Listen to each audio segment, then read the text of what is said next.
జమ్మూ కశ్మీర్ పుల్వామా జిల్లాలో పింగ్లాన్ ప్రాంతంలో భద్రతా దళాలకు తీవ్రవాదులకు మధ్య జరుగుతున్న ఎదురుకాల్పుల్లో ఓ మేజర్ సహా 4 జవాన్లు వీరమరణం పొందారు. మరొకరికి గాయాలైనట్లు తెలుస్తోంది. పింగ్లాన్ ప్రాంతంలో ఉగ్రవాదులు నక్కి ఉన్నారన్న పక్కా సమాచారంతో సైన్యం తనిఖీలు చేపట్టింది. ఆ సమయంలో భద్రతా దళాలకు తారసపడిన ఉగ్రవాదులు సైన్యంపైకి కాల్పులకు తెగబడగా సైన్యం సమర్థంగా తిప్పికొట్టింది. ఈ ఎదురుకాల్పుల్లో ఓ మేజర్ సహా 4 జవాన్లు అమరులయ్యారు. ఎదురుకాల్పులు ఇంకా కొనసాగుతున్నట్లు సమాచారం. పుల్వామా ఉగ్రదాడిలో 40 మంది సీఆర్పీఎఫ్ జవాన్లను కోల్పోయిన ఘటన మరొక ముందే మరోసారి ఉగ్రముఖలు ఘాతుకానికి పాల్పడ్డారు.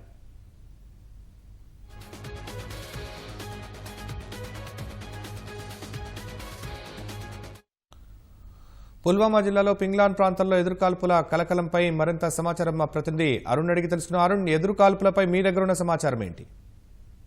ఈ రోజు ఉదయం నుంచి జరుగుతున్నటువంటి కాశ్మీర్ ప్రాంతంలో కొంత అలజడిగానే కనిపిస్తా ఉంది. ఉన్న పరిణామాలు కూడా ఆ విధంగానే కనిపిస్తా ఉన్నాయి. 14వ తేదీన జరిగినటువంటి భారీ ఘటన తర్వాత భద్రతా దళాలు, అదేవిధంగా సాయుధ జవాన్లు, ఢిల్లీ, అదేవిధంగా కాశ్మీర్ కు సంబంధించినటువంటి పోలీసులు అంతా కూడా సంయుక్తంగా ఒక ఆపరేషన్ చేపట్టారు. మొత్తం పుల్వామా, అదేవిధంగా మిగిలినటువంటి ఏరియాలన్నింటిలో కూడా పూర్తి స్థాయిలో సెర్చ్ ఆపరేషన్ తనిఖీలు చేపట్టారు. మొత్తం జల్లెడ పడుతున్నటువంటి పరిస్థితి నెలకొంది. పుల్వామా, పింగ్లాం ఆ ఏరియా మొత్తం కూడా ఆ ప్రాంతం అంతటినీ కూడా పూర్తి స్థాయిలో తనిఖీలు చేపడుతున్నటువంటి పరిస్థితి నెలకొంది.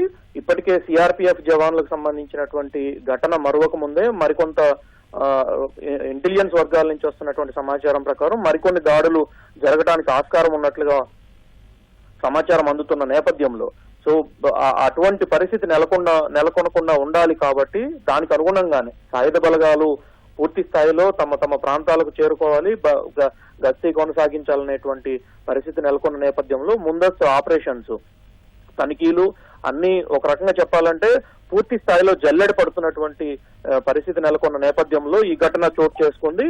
ఈ రోజు ఉదయం నుంచి తీవ్రత ముమ్మరం, జల్లెడ పట్టడం అంటే తనిఖీలు చేపట్టడం, భద్రతాపరమైనటువంటి చర్యలు చేపట్టడం మరింత ముమ్మరం చేసిన నేపథ్యంలో 3 తీవ్రవాదులు ఒకేసారి తనిఖీలు చేపడుతున్నటువంటి భద్రతా సిబ్బందిపై, సాయుధ బలగాలపై ముక్కుమ్మడిగా దాడి చేసేందుకు ప్రయత్నించారు. అయితే ఈ దాడిని ఆర్మీకి సంబంధించినటువంటి జవాన్లంతా కూడా తిప్పికొడుతూనే ముందుకు కొనసాగుతున్నటువంటి పరిస్థితి నెలకొంది. ఇదే నేపథ్యంలో ఒక్కసారిగా 3 తీవ్రవాదులు దాడికి పాల్పడటంతో అకస్మాత్తుగా జరిగిన పరిణామంతో 4 జవాన్లను, ఒక మేజర్ సహా 3 జవాన్లను పొట్టన పెట్టుకున్నటువంటి పరిస్థితి నెలకొంది. ఈ ఘటన 14వ తేదీ ఘటన మరొక ముందే ఈ రకమైనటువంటి పరిస్థితి ప్రస్తుతం జమ్మూ కాశ్మీర్ లో కనిపిస్తా ఉంది. జమ్మూ, అదేవిధంగా పుల్వామా ఈ ప్రాంతం మొత్తం కూడా ఆర్మీ తమ అధీనంలోకి తీసుకుని ప్రతి అణువు తనిఖీ చేస్తూ ముందుకు సాగుతున్నటువంటి పరిస్థితి నెలకొంది. ఇకపై కూడా ఇటువంటి దాడులు జరగవచ్చు అనేటువంటి సమాచారం ఉన్న మీదట దానికి అనుగుణంగానే ఇటువంటి పరిస్థితి నెలకొన్న నేపథ్యంలో మరింత ముమ్మరమైనటువంటి గస్తీ చేపట్టనున్నటువంటి ఆర్మీ, భద్రతా సిబ్బందికి కొంత ఆటంకం కలిగించేందుకే ఉగ్రమూకలు ఈ విధంగా దాడికి పాల్పడినట్లుగానే కనిపిస్తా ఉంది. ఎట్టి పరిస్థితుల్లో ఆర్మీని తమ అధీనంలో ఉన్నటువంటి ప్రాంతంలోకి రాకుండా చూసుకునేందుకే ఉగ్రమూకలు ఈ విధమైనటువంటి అకస్మాత్తు దాడులకు పాల్పడుతున్నట్లుగానే కనిపిస్తా ఉంది. మరోవైపు 14వ తేదీన జరిగినటువంటి దాడికి ఒకవైపు విచారణ కొనసాగుతుండగానే మరోసారి ఇటువంటి దాడి జరగటం పట్ల కొంత తీవ్రమైనటువంటి ఆందోళన వ్యక్తమవుతున్నప్పటికీ ఆర్మీ కానీ, భద్రతా సిబ్బంది కానీ, సిఆర్పిఎఫ్ కానీ మొత్తం కూడా ఎట్టి పరిస్థితుల్లో వెనకడుగు వేసే ప్రసక్తి లేదన్నట్లుగానే తమ తనిఖీలు కొనసాగిస్తూ ఉన్నారు, తమ జల్లెడ పట్టే పని కొనసాగిస్తూ ఉన్నారు. ఉగ్రమూకలను ఎట్టి పరిస్థితుల్లో ఏరివేయాలనేటువంటి కృత నిశ్చయంతో అదే రీతిలో 14వ తేదీ చేసినటువంటి దాడికి ప్రతీకారం తీర్చుకోవాలనేటువంటి ఒక కృత నిశ్చయంతో ఈ రకమైనటువంటి సెర్చ్ ఆపరేషన్ కొనసాగిస్తున్నట్లుగా కనిపిస్తా ఉంది. ఇప్పటికే సాయుధ బలగాలకు పూర్తి స్థాయిలో స్వేచ్ఛ ఇచ్చి జమ్మూ కాశ్మీర్ లో ఉగ్రమూకలను ఏరివేయాలనేటువంటి ఒక ఆలోచన ఏదైతే ప్రభుత్వం ఇప్పటికే పూర్తి స్థాయి స్వేచ్ఛ ఇచ్చినట్లు ప్రకటించిందో దానికి అనుగుణంగానే ఇకపై కూడా సెర్చ్ ఆపరేషన్స్ కొనసాగుతున్నట్లుగానే కనిపిస్తా ఉంది. ధన్యవాదాలు.